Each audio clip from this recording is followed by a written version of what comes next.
खुदा दे खूबसूरत नाम 'ਚ ਤੁਹਾਨੂੰ ਸਾਰਿਆਂ ਨੂੰ ਸਲਾਮ ਪਹੁੰਚੇ। मैं नवीद मसीह एक ਬਜ਼ੁਰਗ ਦਾ ਅੰਗੂਠਾ ਤੁਹਾਨੂੰ ਪੈਰ ਪੂਰਾ ਦਿਖਾ ਰਹੇ ਹਾਂ। ਉਹਦੇ ਬਾਅਦ ਇਹਨਾਂ ਨੂੰ ਅਸੀਂ ਸਾਫ਼ ਸੁਥਰਾ ਕੀਤਾ ਹੈ। ਅਸੀਂ ਸਾਰੀ ਵੀਡੀਓ ਤਕਰੀਬਨ 2-3 ਮਿੰਟ ਦੀ ਹੋਏਗੀ, 4 ਮਿੰਟ ਦੀ, ਜ਼ਰੂਰ ਇਹਨੂੰ ਦੇਖੋ। ਇਹਨਾਂ ਨੂੰ ਪ੍ਰੋਬਲਮ ਇਹ ਸੀ, ਸ਼ੂਗਰ ਦੀ ਵਜ੍ਹਾ ਤੋਂ ਇਹਨਾਂ ਦੀ 2 ਉਂਗਲਾਂ ਖਿੜੀਆਂ ਨੇ ਉਹ ਆਪ ਹੀ ਝੜ ਗਈਆਂ। मतलब है कि हॉस्पिटल ਦੇ ਵਿੱਚ ਗਏ ਨੇ, ਲੇਕਿਨ ਹਸਪੀਟਲਾਂ ਟ੍ਰੀਟਮੈਂਟ ਨਹੀਂ ਕੀਤੀ। ਸ਼ੂਗਰ ਸੀ, ਬਾਬਾ ਜੀ ਦੇ ਨਾਲ ਕੋਈ ਨਹੀਂ ਸੀ, ਬੇਸਹਾਰਾ ਸਨ ਤੇ ਉਹਨਾਂ ਨੇ ਹਸਪੀਟਲ 'ਚੋਂ ਬਾਹਰ ਕੱਢਤਾ ਤੇ ਉਹ ਤਕਲੀਫ ਦੇ ਨਾਲ, ਦਰਦ ਦੇ ਨਾਲ ਹੀ ਖੁਦ ਹੀ ਨਿਕਲ ਗਈਆਂ ਫਿੰਗਰਸ ਉਹਨਾਂ ਦੀਆਂ, ਪੈਰ ਦੀਆਂ। ਤੇ ਸਾਨੂੰ ਥੋੜ੍ਹਾ ਮੌਕਾ ਮਿਲਿਆ ਇਹਨਾਂ ਦੀ ਸੇਵਾ ਕਰਨ ਦਾ। ਅਸੀਂ ਇਹਨਾਂ ਨੂੰ ਨਵਾ ਧਵਾ ਕੇ ਸਾਫ਼ ਸੁਥਰਾ ਕਰਕੇ ਤੇ ਇਹਨਾਂ ਦਾ ਜ਼ਖਮ ਕਿਹੜਾ ਹੈ ਉਹ ਕਾफ़ी ज़्यादा ख़राब हो चुकिया ਸੀ। मैं खुद वो देखिया उन्होंने, फिर जिन्नी मेरे को दवाई हैगी सी मैं वो लगाई है, लेकिन इन्हों काफ़ी ज़्यादा ट्रीटमेंट की ज़रूरत है। मैं मेरी टीम नाल सी, असी इन्हों नवा धवा के साफ़ सुथरा तो कर लिता। उन्होंने जिन्नी साढ़े कोल हो सकी उन्होंने सेवा ਅਸੀਂ ਕੀਤੀ ਹੈ। ਲੇਕਿਨ ਇਹੋ ਜਿਹੇ ਅਦਾਰੇ ਜਿਹੜੇ मतलब है कि ਬੇਸਹਾਰਾ ਲੋਕਾਂ ਨੂੰ ਸਹਾਰਾ ਦਿੰਦੇ ਨੇ, ਇਹਨਾਂ ਸੜਕਾਂ 'ਤੇ ਅਗਰ ਆ ਜਾਣ ਤਾਂ ਇਹਨਾਂ ਨੂੰ ਚੁੱਕ ਕੇ ਲਿਜਾ ਸਕਦੇ ਨੇ। ਉਹਨਾਂ ਕੋਲ ਚੰਗੇ ਵਸਾਇਲ ਵੀ ਨੇ, ਉਹ ਅਗਰ ਇਹ ਕੰਮ ਕਰਨਾ ਚਾਹਣ ਤਾਂ ਕੰਮ ਐਡਾ ਮੁਸ਼ਕਲ ਨਹੀਂ ਗਾ। अगर मैं एक रिक्शा ड्राइवर ये काम कर सकना वा तो दूसरे किहड़े आम ने जिन्हां दा काम ही है तो वो भी कर सकते हैं। मैं ये चाहांगा कि जिवें मैं वीडियोज़ दिखाना वा, इहो जिहे लोग मेरे नाल कॉन्टैक्ट करन तो मैं खुद छड्डण आ जांगा। मैं उन्होंने कोल किराया नहीं लवांगा कि मैनू किराया दिओ, बल्कि मैं इस खिदमत नूं खुशी दे नाल करना चाहांगा।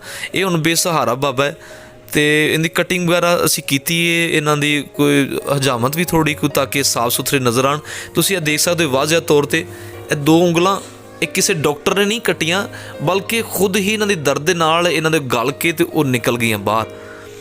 तो हुण इन्ने कोई दर्द विच तकलीफ च ने कि बस इहो ही जानदा ते जां इन्हां दा खुदा जानदा जिहड़ा इहदे नाल है। मैं पूरी वीडियो चाहांगा कि ज़रूर देखो। किन्ने तकलीफ दा काम सी जिहड़ा असी कर रहे सां। मैं खुद भी कदी कदी हैरान होना वा कि मैं कर लेना वा। तुसीं देख सकते हो कि तकरीबन 3 फिंगर्स किहड़ियां ने उन्हां दियां खुद ही खराब हो के ते निकल गईयां ने। उन्हां कोल इन्नी भी गुंजाइश नहीं सी कि कोई साफ पट्टी कर लैन। कुछ असी पट्टियां भी उन्होंने दे के आए, खुद असी पट्टी कीती भी। गौर नाल तुसीं देखना कि इहदियां सिर्फ 2 ਉਂਗਲਾਂ तुहानूं नज़र आ रही, वो भी खराब हो रही ने। शुगर है पैर दे विच ते वो शुगर दे नाल नाल वो गल रही ने।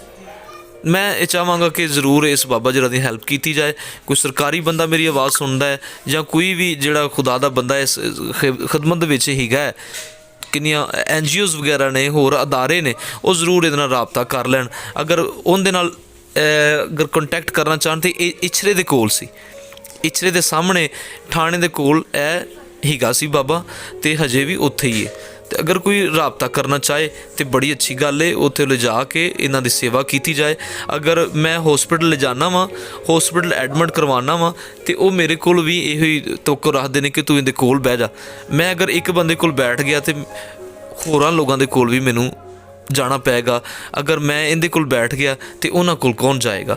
ज़रूर मेरे नाल मोढा जोड़ो ताकि असी इहो जिहे बजुर्गां दी सेवा कर सकीए, ताकि सेवा करदे करदे खुदा दी बारगाह च अपना नाम किहड़ा है वो दर्ज करा सकीए। आओ इस खिदमत च मेरा साथ दिओ ते इस खिदमत दे विच वध चढ़ के हिस्सा लवो। मेरा नाम नवीद मसीह है, यह मेरा रिक्शा भी नाल खड़ा है। मैं ज़रूर इहो जिहा नूं ट्रीटमेंट कराना भी हाँ, हॉस्पिटल भी लैके जाना मैं, जित्थों तक मेरी पहुँच हुंदी मैं उत्थों तक जाना वा।